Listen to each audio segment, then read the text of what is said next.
Hello there. An order by Northern Ireland's Agriculture Minister Edwin Poots to suspend import checks on goods from the UK was unlawful. That was decided by the High Court in London on Thursday. So congratulations, Mr. 6,000 Years. In February, Poots, the former leader of the pro-British Democratic Unionist Party, the DUP, which opposes the Northern Ireland Protocol, had ordered customs officials not to carry out customs checks required under the protocol. Poots left his post in the Northern Ireland government weeks later when the DUP withdrew its members. Despite Poots' instruction, the checks continued to be carried out in accordance with the provisions of the protocol. However, in a ruling that formally overturned the former minister's orders, the judge responsible stated that it is difficult to draw any conclusion other than that the contested decision was an overtly political decision. It was taken for political reasons and as part of an anti-protocol political campaign.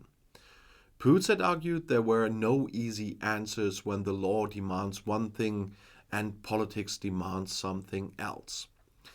While that may well be the case from a politician's perspective, the judge said, from the court's perspective, the answer is simple, and that is that the law must be obeyed. It was one of the sticking points in the Brexit negotiations, and now it's causing trouble again, this Northern Ireland Protocol. The agreement is actually intended to avoid a hard border between Northern Ireland and the EU member Ireland and thus prevent tension in the former Civil War region.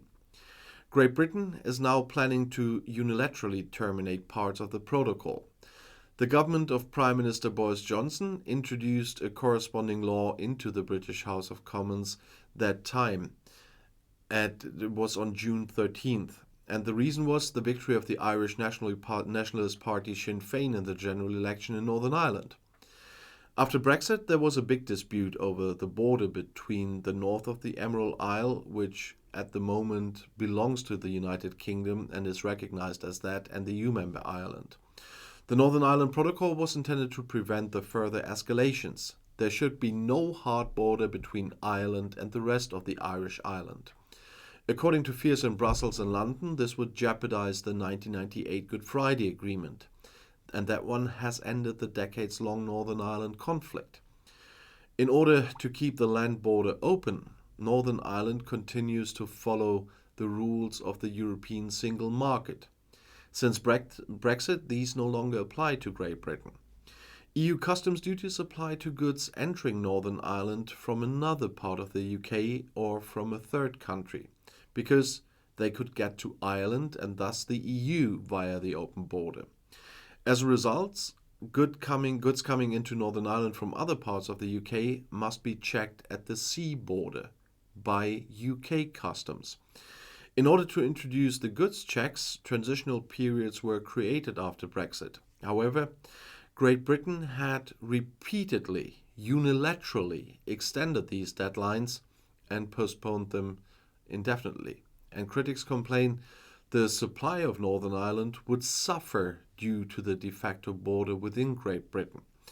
Good checks between Northern Ireland and the rest of the UK make trade difficult, they say. But it's more complex and it takes more time.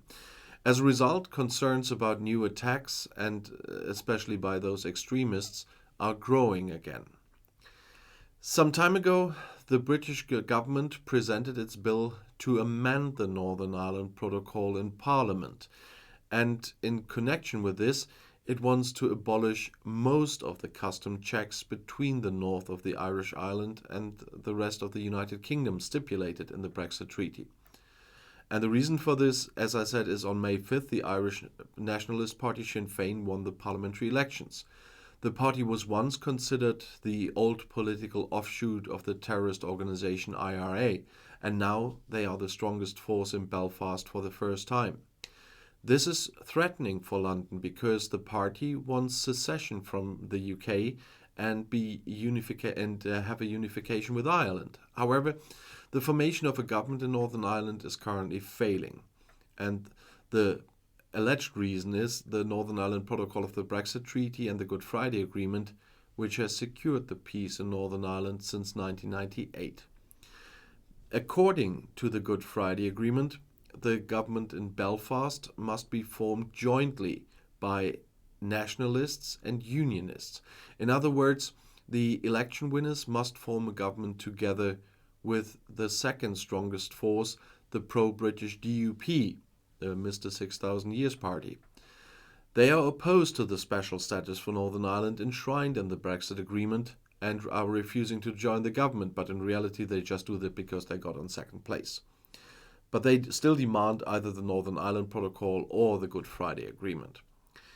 In the past few months, there have been repeated talks between the EU Commission and the British side. In October 2021 already, the EU Commission made extensive and practicable proposals on how the Northern Ireland Protocol can be implemented flexibly in order to eliminate existing practical difficulties in the movement of goods between the British Isles and Northern Ireland. It is currently unclear when the draft law will pass the British Parliament completely and come into force. Deliberations in the British House of Lords and the House of Commons are still pending. But EU Commission Vice President Maroš Šefčovič, he is responsible for EU-UK relations, has already announced that the EU will take legal action against London. In a first step, infringement proceedings against the United Kingdom that were initiated in March 2021 and are currently on a little bit on hold will be continued, and other alleged breaches of the Northern Ireland Protocol by the UK government are subject of 2 new infringement procedures.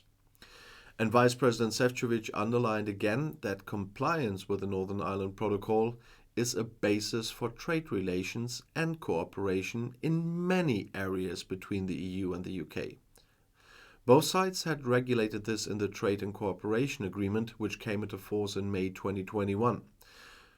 Should the draft law be adopted, the EU therefore reserves the right to take further steps, and I think even with these words, Šefčovič has made very clear what is meant by that.